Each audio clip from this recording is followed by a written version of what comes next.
नमस्कार, मैं दीपक आर अग्रवाल। स्वागत है आपका हमारे YouTube channel DRA accounting services में। आज हम बात करेंगे प्रॉफिट एंड लॉस अकाउंट के बारे में। पहले हमने आपको सिखाया बैलेंस शीट के बारे में, अब हम आपको बताएंगे प्रॉफिट एंड लॉस अकाउंट के बारे में, क्योंकि यही दोनों चीज़ें एक अकाउंटिंग की रीढ़ की हड्डी हैं। जब तक आप trading account, profit and loss account आप फाइनल नहीं करेंगे तो आप एक कैपिटल जो बॉस है, आपका मालिक है, जो कंपनी की जो नफ़ा नुकसान है वो आप कैसे क्लियर कर पाएंगे। और किससे आपने माल कितना लिया, कितना दिया है, वो तो अपने बैलेंस शीट में क्लियर कर दिया, लेकिन वो किस रेटों में आया है, किस रेटों में बेचा है, क्या उस पर प्रॉफिट आपने लिया है, इस आपको प्रॉफिट एंड लॉस अकाउंट के अंदर आपको मालूम करेगा। तो अब शुरुआत कर रहे हैं। आपको पहले हम बात करेंगे ट्रेडिंग अकाउंट के बारे में। ट्रेडिंग अकाउंट और प्रॉफिट और लॉस अकाउंट में अंतर क्या है। देखिए, इस तरह का इंटरफेस आपके सामने ट्रेडिंग अकाउंट, ये सेल अकाउंट है, और एक तरफ परचेज अकाउंट है। परचेज अकाउंट में हमने परचेज की, और जैसा आप देख रहे हैं स्क्रीन पर, एग्जम्प्ट अलग है, एग्जम्प्ट अदर स्टेट की अलग है। लोकल से मतलब उत्तर प्रदेश, जहां हम रह रहे हैं, जहां हम कारोबार कर रहे हैं। अदर स्टेट जो हमारे उत्तर प्रदेश से अलग जो भी स्टेट है, मान लीजिए मैं उत्तर प्रदेश में हूँ, मैंने उत्तराखंड में माल बेचा तो वो मेरे लिए अदर स्टेट हो गया। तो टैक्सेबल परचेज है, लोकल स्टेट की है, एक अदर स्टेट की है। हम इसको इंटरेस्ट स्टेट या इंटरेस्टेड ही बोल देते हैं, लेकिन मैं सीधी आपको शुद्ध भाषा में आपको समझा रहा हूँ ताकि आपको समझने में या कोई दिक्कत ना आए। तो जैसे आपके सामने लोकल स्टेट है, लोकल का मतलब यूपी हो गया, और अदर स्टेट का मतलब जो हमारे स्टेट से बाहर है वो उसको हो गया। लोकल का मतलब आपको इसमें CGST और IGST लगनी है, और अदर स्टेट में आपको सीधा IGST लगानी है। तो हमने परचेज की यहाँ पे 1,50,00,000 रुपये की, और सेल की हमने 1,65,00,000 रुपये की। तो हमने जो 1,65,00,000 में से घटाने के बाद में 1.5 करोड़ घटाने के बाद में जो हमारा बचा वो ग्रॉस प्रॉफिट हुआ। मैं आपको फिर समझाता हूँ। ट्रेडिंग अकाउंट अलग है, प्रॉफिट एंड लॉस अकाउंट अलग है। कहने को हम जब निकालते हैं तो पूरा प्रॉफिट एंड लॉस अकाउंट ही निकलता है टैली के अंदर, लेकिन ट्रेडिंग अकाउंट में क्या आता है, क्योंकि जब आप काम करेंगे तो आपसे ट्रेडिंग अकाउंट मांगा जाएगा। ट्रेडिंग अकाउंट में केवल सेल, परचेज और ग्रॉस प्रॉफिट, केवल 3 की बात होती है कि आपने कितना माल खरीदा, कितना बेचा, और उस पर जो प्रॉफिट आया वो ग्रॉस प्रॉफिट आया। अभी हम इसमें ओपनिंग क्लोजिंग स्टॉक की बात नहीं कर रहे हैं, केवल हम शुरुआती दौर से बात कर रहे हैं कि आज हमने फर्म चालू की और सीधा हमने माल खरीदा और सीधा हमने बेच दिया। मान लीजिए मैंने 1.5 करोड़ रुपए का माल खरीदा और वो 1,65,00,000 रुपये का मैंने वो बेच दिया, तो मेरा सीधा 15 लाख रुपये का उसमें प्रॉफिट आया। प्रॉफिट में भी कितना परसेंटेज आया ये आपके सामने है, स्क्रीन पर है। ये 9.099 का प्रॉफिट जो है वो मेरा जो ग्रॉस प्रॉफिट का जो रेशियो है वो ये है। यह है मेरा ट्रेडिंग अकाउंट का परचेज अकाउंट।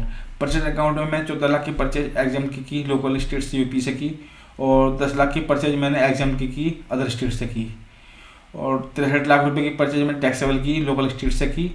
CGST IGST मैंने उसमें पे किया, और 63 लाख रुपए की परचेज मैंने टैक्सेबल अदर स्टेट से दिल्ली से की की, और उसमें मैंने IGST उसमें मैंने दिया। सेल 2 ही तरह की हैं, एग्जाम्प्ट है, टैक्सेबल है, और दूसरा कुछ उसमें नहीं आता है। जॉब वर्क भी है, जॉब वर्क भी सर्विस वाला आता है, वो भी टैक्सेबल होता है, उसमें भी कोई 0% नहीं होता। तो मेरी जो टोटल परचेज हुई वो 1,50,00,000 रुपये की हुई, 1,50,00,000 ओनली। हम ट्रेडिंग अकाउंट के सेल अकाउंट के बारे में बात करेंगे। मैंने सेल की 15,40,000 रुपये सेल एग्जाम्प्ट में, और 11 लाख रुपये सेल एग्जाम्प्ट में अदर स्टेट में मैंने की। 69,30,000 रुपये की सेल में टैक्सेबल की यूपी में, CGST और IGST में, और 69,30,000 रुपये की सेल की मैं टैक्सेबल अदर स्टेट में, दिल्ली में, IGST में। टोटल मेरी जो सेल हुई वो हुई 1,65,00,000 रुपये की, 1,65,00,000 only. Trading account gross profit 1,65,00,000 रुपये की मेरी टोटल सेल हुई, और 1,50,00,000 रुपये की मेरी टोटल परचेज थी। तो मेरे 15 लाख रुपए का टोटल ग्रॉस प्रॉफिट हुआ। और ये फॉर्मूला दिया हुआ है ग्रॉस प्रॉफिट। अगर आपको ग्रॉस प्रॉफिट का मार्जिन निकालना है, कितना परसेंटेज है, तो ग्रॉस प्रॉफिट भाग सेल कर दीजिए और गुणा 100 कर दीजिए। आपके सामने ग्रॉस प्रॉफिट का जो रेशियो है, परसेंटेज है, वो आपके सामने निकल के आ जाएगी। ये आप मैंने इस तरह ट्रेडिंग अकाउंट का जो ग्रॉस प्रॉफिट है मैंने इस तरह से यहाँ पर समझाया है। 15 लाख का जो टोटल ग्रॉस प्रॉफिट है भाग 1,65,00,000 रुपए की टोटल सेल है गुणा 100, ग्रॉस प्रॉफिट 9.09% है। अब देखिए आपके सामने मैंने टैली खोली है। टैली का जो इंटरफेस है इस तरह से आपको सामने दिखाई दे रहा होगा कि परचेज मैंने 1.5 करोड़ रुपये की हुई है और सेल मैंने 1,65,00,000 रुपये की हुई है। यहाँ पे मैंने इनडायरेक्ट एक्सपेंस डाले हुए हैं जो 7 लाख रुपए के हैं। आप सामने से पढ़ सकते हैं। बैंक एक्सपेंस है, बिल्डिंग रिपेयर है, बिल्डिंग रेंट एक्सपेंस है, बस रेंट ऑफ स्टाफ जो मैंने बस लगाई हुई स्टाफ के लिए, दिवाली का मैंने बोनस भी दिया है सैलरी के रूप में, एक्सपेंस के रूप में, electrical repair maintenance expense, general expense, interest loan पे क्या दिया हुआ आपने, प्रिंटिंग स्टेशनरी, प्रोफेशनल एक्सपेंस मेरे सीए हैं, एडवोकेट हैं, राउंड ऑफ में जैसे अब डाल देते हैं वो सारे एंट्रीज में आती हैं, staff salary expense, staff welfare, telecom internet, travelling and conveyance, और जो बिजली का बिल आता है आपका, और वाटर सप्लाई जो पानी हम आज मंगाते हैं हम मार्केट से आरओ वाला, उसकी जो खर्चा है वो मैंने इसमें सब डाल दिए। ये टोटल मेरे जो खर्चे बने वो 7 लाख रुपए के बने हैं, और जो मेरा जो जीपी था, ग्रॉस प्रॉफिट था, वो 15 लाख था। तो 15 लाख मेरा ग्रॉस प्रॉफिट, उसमें से मैंने माइनस कर दिया इनडायरेक्ट एक्सपेंस 7 लाख रुपए। तो मेरा जो नेट प्रॉफिट निकल गया वो 8 लाख रुपए निकल के आया। सॉरी, मेरा जो ग्रॉस प्रॉफिट था वो 15 लाख रुपए था, और जो मेरे खर्चे थे इनडायरेक्ट एक्सपेंस वो मेरे 7 लाख रुपए के थे। तो 15 लाख में से 7 लाख कटाने के बाद में 8 लाख जो मेरा नेट प्रॉफिट आया।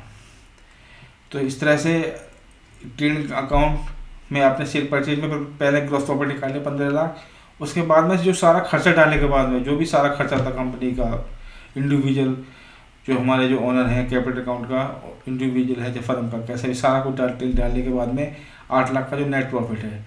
अब इसमें से 1 रुपये आपको कम नहीं होना, ये आपका बिल्कुल फाइनल नेट प्रॉफिट है। ये जो नेट प्रॉफिट है आपका, यही नेट प्रॉफिट आपका उठ के बैलेंस शीट में जाता है, और बैलेंस शीट में जाने के बाद में जब इनकम टैक्स रिटर्न बढ़ते हैं तो वहाँ भी आपका यही शो होता है। और इसमें आप कोई भी आपको समझ में नहीं आ रहा है, किसी तरह की कोई समस्या आ रही है, या हो सकता है मेरे को समझाने में कमी रह गई हो, तो आप हमारे कमेंट बॉक्स में आप इसको कमेंट कीजिए, या मैंने अपना मोबाइल नंबर दिया हुआ है, आप उस पर इसकी शॉट लेकर आप उस पर मैसेज कर सकते हैं। आप किसी भी तरह की कोई भी समस्या हो, आप बिना किसी हिचक के आप मुझे मैसेज कर सकते हैं या कॉल भी कर सकते हैं। मैंने अपना नंबर दिया हुआ है, मोबाइल नंबर। आपको किसी तरह की दिक्कत नहीं आनी चाहिए। ये हो सकता है एक्सपेंस आपको ज़्यादा लग रहे हों या अलग लग रहे हों, लेकिन जब आप किसी एक अच्छी फर्म पर काम करेंगे, जब खुद काम करेंगे, मेहनत से काम करेंगे, तो आप खुद देखेंगे कि आपने एक अच्छा बैलेंस शीट बनाई हुई है। देखिए, बैलेंस शीट बनाना कोई बड़ी बात नहीं होती, ना ही कोई ट्रेडिंग अकाउंट बनाना कोई बड़ी बात होती है, या पे अकाउंट बनाना बड़ी बात होती है, लेकिन आप कितने खूबसूरत तरीके से उसको आपको मैनेज लिख करके चलते हैं, आप कितने सुंदर तरीके से उसको आप सामने वाले को पेश करते हैं, ये आप पर डिपेंड करता है। अभी बहुत सारी चीज़ें हैं जो आपको समझानी है और आपको बतानी है। ये तो एक शुरुआत है, आप हमारे साथ जुड़े रहिए। मैं ज़्यादा बड़ी बात तो नहीं कहूँगा, लेकिन इतना कहूँगा कि आप खुद के ऊपर गर्व महसूस करेंगे काम करने के बाद कि हाँ, ये काम मैंने किया है। शायद आपको मेरा ये बड़ा बोल बचन लगे, लेकिन एक बार आप मुझे फॉलो करके देखिए, और जैसे जैसे मैंने बताया है वैसे वैसे आप काम कीजिए। आप अपने आप बहुत बड़ा परिवर्तन महसूस करेंगे। धन्यवाद।